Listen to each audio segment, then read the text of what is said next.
Last week in the Jersey Meadowlands, Giant players and fans alike wanted a win to ensure a job for popular coach John McVay. Unfortunately for the ex-WFL coach, the Giants' opponents were the explosive St. Louis Cardinals, who faced a do-or-die situation. St. Louis needed a win here and a Washington defeat in Dallas to qualify for the NFL playoffs.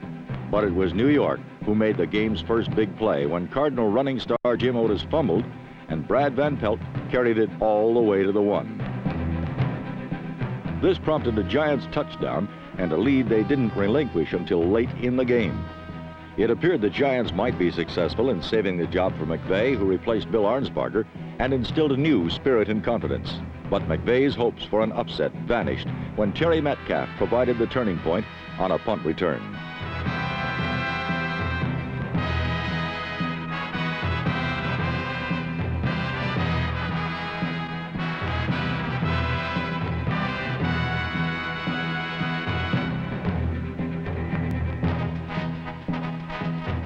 Up to now, the Giants had been in control, but the big play by the little superstar ignited St. Louis. With just 6 minutes remaining, from a full house backfield and the Giants dug in on their 1, the constant pounding the Cardinals' great forward wall had been inflicting all afternoon finally took its toll.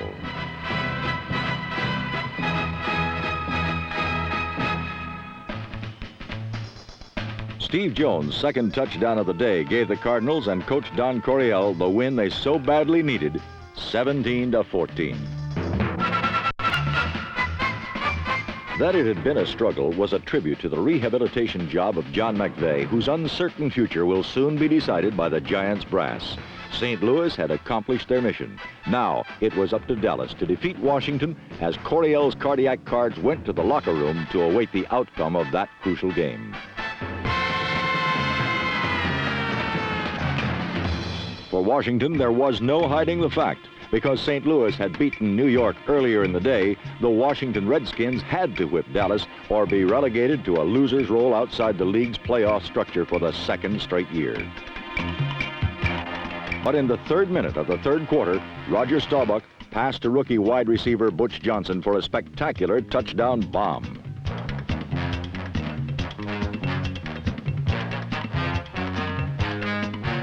It gave Dallas a lead it looked like would last, for the Doomsday defense was on the brink of salting the game away.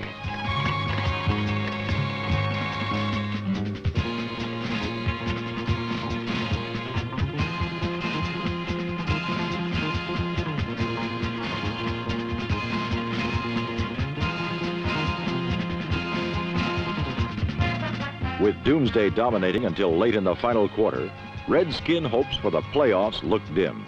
Then, suddenly, Washington stormed 50 yards for a score. The catalyst was number 35, former Cowboy Calvin Hill, a forgotten man until today.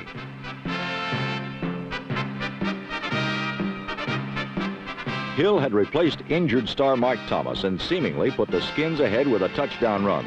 But the play was recalled due to a holding penalty. So, on the very next center snap, Hill simply did it again.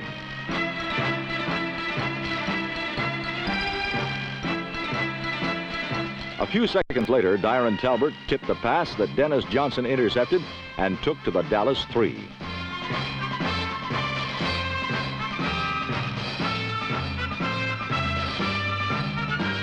And then, Washington wrapped it up on a run by yet another of their big-name free agents, John Riggins.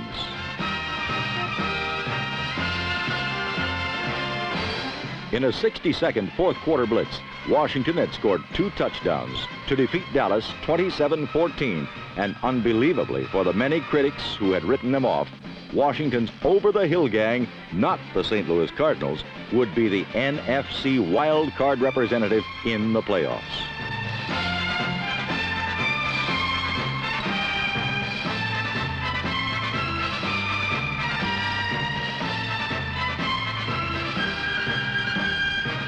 We were pronounced dead and buried several times, said Coach George Allen after the game.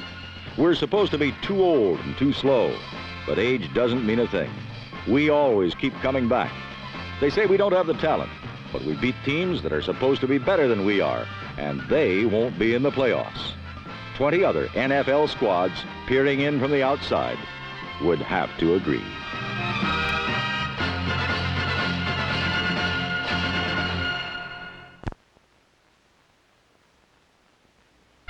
John McKay's winless season has eroded his ordinarily keen sense of humor and placed his team on the verge of making history.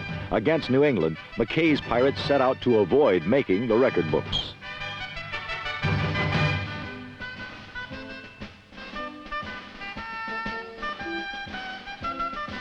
Fullback Ed Williams' 17-yard run lifted Tampa Bay into a surprising first-half lead. And before the good luck spell had worn off, the Buccaneers dazzled the playoff-bound New Englanders with yet another semblance of solid offense, a touchdown pass.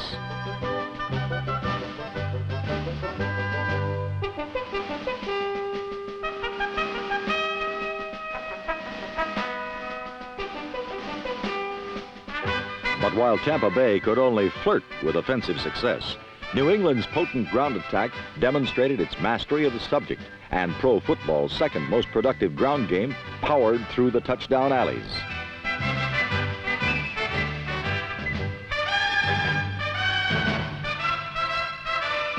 Andy Williams followed this 69-yard sprint with a 9-yard touchdown run in the second half, as New England knotted the score at 14.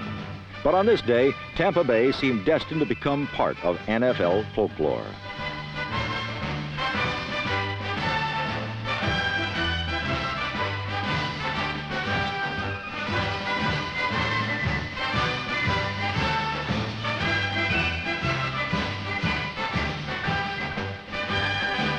Sam Hunt's 68-yard interception return and encore added the epilogue to Tampa Bay's abysmal 1976 story.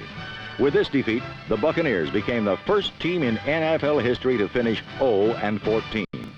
While for the tough young Patriots, it's on to the playoffs.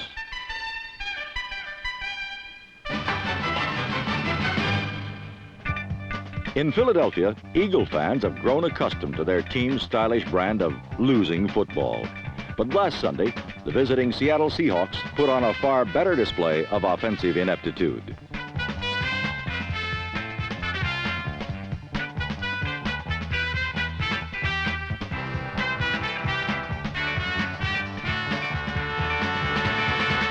Seattle's usually competent offense turned the ball over 3 times, while veteran quarterback Roman Gabriel picked apart the NFL's most generous defense.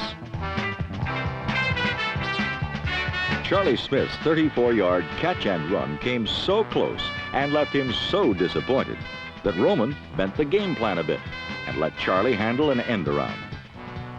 Smith's 3-yard scoring burst opened up a 21-point Eagle lead. Seattle's lone consolation came late in period 4 when rookie quarterback Jim Zorn threw his 12th touchdown pass of the season while amassing enough yardage to become the most productive rookie quarterback in pro football history. But for an expansion team, individual achievements somehow get lost beneath the rubble of defeat.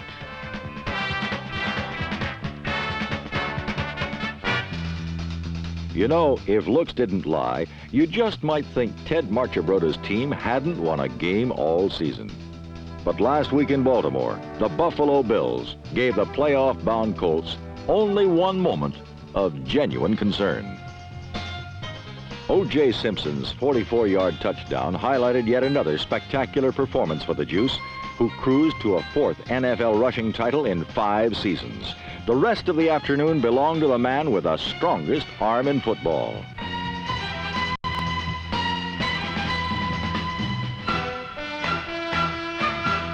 Burt Jones and Roger Carr rank as pro football's finest long ball combination. It seems they could run this play in street clothes.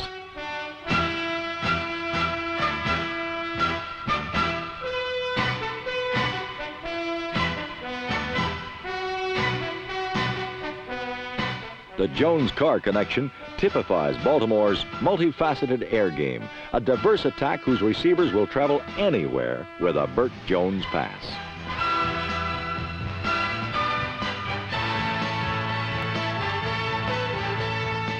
But no matter where success leads them, the Colt air game works. Roger Carr, Glenn Doughty, and tight end Raymond Chester, number 87, can penetrate any defense and have the credentials to prove it. This week, the Colts' league-leading offense challenges pro football's finest defense in the steel curtain. Last year, Pittsburgh brushed the Colts aside en route to the Super Bowl. This year, things may be different.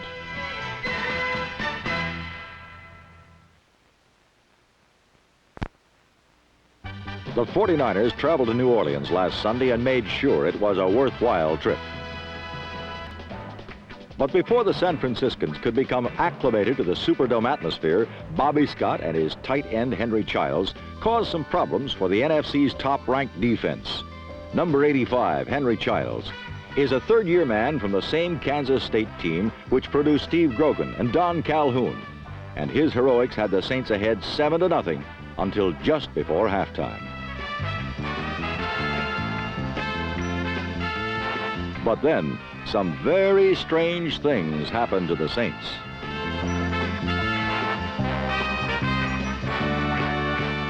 It was embarrassing enough to lose the ball in such humiliating fashion. But number 10, Bobby Douglas, not only lost the ball, he almost lost his shirt as well.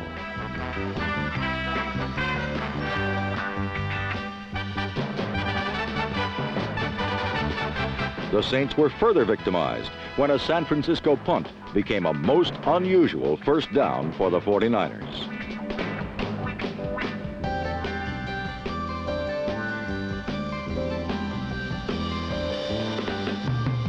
Most of the damage to the Saints, however, was done by a rampaging rookie quarterback named Scott Bull, number 19.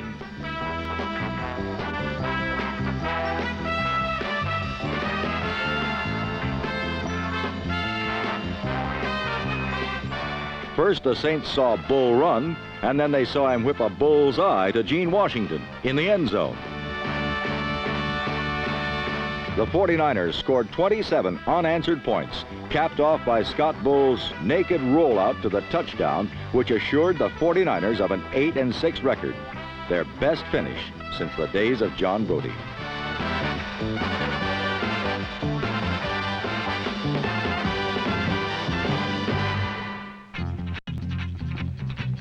With Walter Payton, number 34, slipping free through secondaries, the Chicago Bears returned to respectability this season.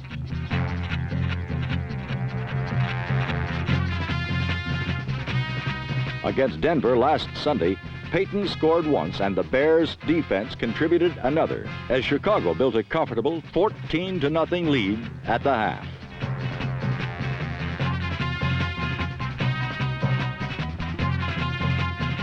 While the Bears have realized an improved season around such talents as Walter Payton and the individuals who make up their defense, the team they were up against on this day, the Denver Broncos, have similarly put together a year of which to be proud.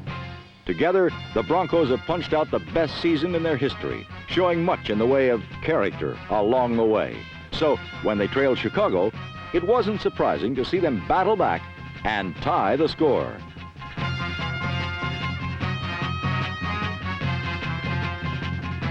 Denver's Rick Upchurch, number 80, brought it to 14 apiece. And on their next series, the Broncos produced a go-ahead touchdown on a nifty burst up the middle by Otis Armstrong, number 24.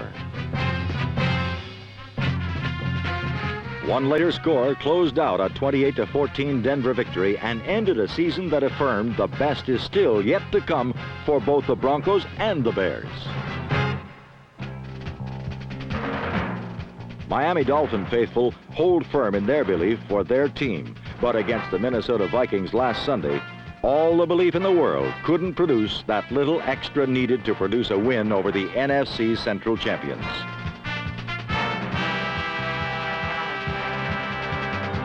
Beset by injuries, the Dolphins have labored shorthanded all season long, and the lesson of defeat for men once so well schooled in victory has produced a clumsy and sometimes painful fall.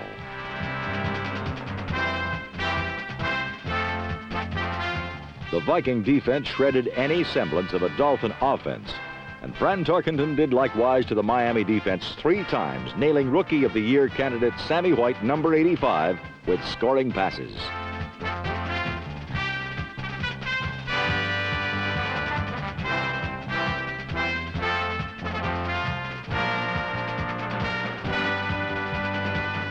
When Tarkenton went looking for a replacement for John Gilliam, rookie Sammy White appeared on the scene, and the Viking offense has never missed a beat. Minnesota finished the afternoon with 29 points and an 11-3-1 season, while the Dolphins could manage but 7 points to finish a frustrating 6-8 year. The long season was finally over for the Miami Dolphins.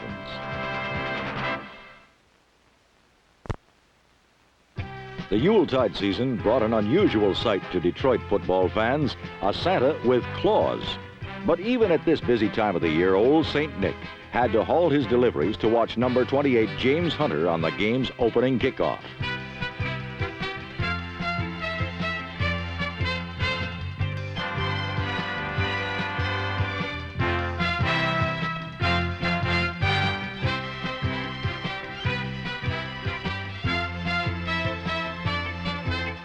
Unfortunately, the Lions were held to a field goal following the return.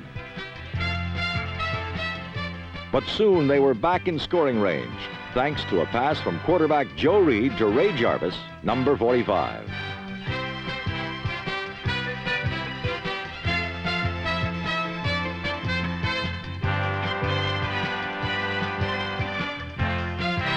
Reed, a replacement for the ineffective Greg Landry, ran for one touchdown and passed for another. This toss to the reliable number 88, tight end Charlie Sanders. But by the third quarter, the Rams' defense had regrouped and lay in waiting for a Reed miscue. They got it when number 58, Isaiah Robertson, intercepted.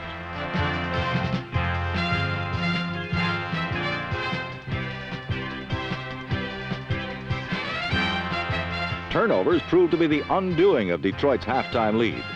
Both of the Rams' scores came following interceptions, like this sweep from reserve fullback Cullen Bryant, number 32. James Harris' touchdown thrown to Harold Jackson, number 29, along with a Rams field goal, put playoff-bound Los Angeles ahead to stay 20-17.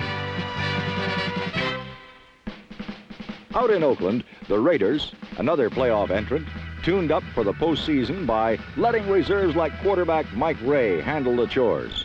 Ray fired 3 touchdowns past the bewildered San Diego Chargers secondary, including this one to tight end Dave Casper, number 87.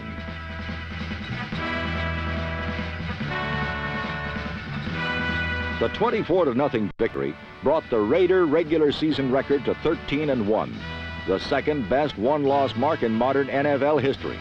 But while Ray performed this passing magic in California, 3,000 miles to the east, things were not going as well for the aerial endeavors of the New York Jets. Cincinnati defensive backs pirated 6 interceptions against Gotham quarterbacks, giving the Bengal offensive platoon great field position all day. There were times when Cincy didn't even need to be close to the Jet end zone, such as when Ken Anderson hit wide receiver Isaac Curtis on an 85-yard touchdown play.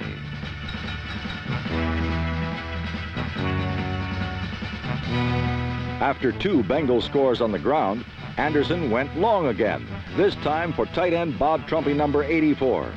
The lopsided win over hapless New York gave the Bengals a 10-4 seasonal mark and a share of first place in the AFC Central. But because of events the day before down in Houston, Cincinnati's share of first meant little. While the Oiler faithful sang hymns of hope, all they heard were funeral dirges crooned by the Steel Curtain Quartet.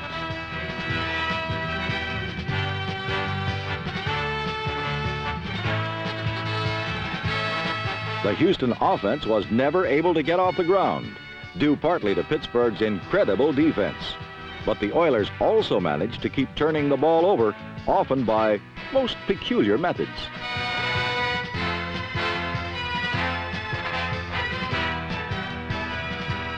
Pittsburgh eventually took advantage of those mistakes as quarterback Terry Bradshaw, fresh from the injured ranks, tossed a second quarter touchdown to Lynn Swann, number 88.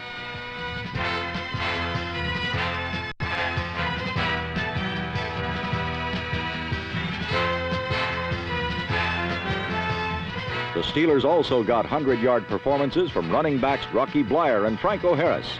In addition, Harris, number 32, added 6 points to the till by knowing when to redesign a Pittsburgh running play. Since October, the Steelers have had to win all their games to make the playoffs. This victory gave Coach Chuck Noll just that. Pittsburgh made it the hard way, but nonetheless they made it. And for that, the rest of the league may be sorry.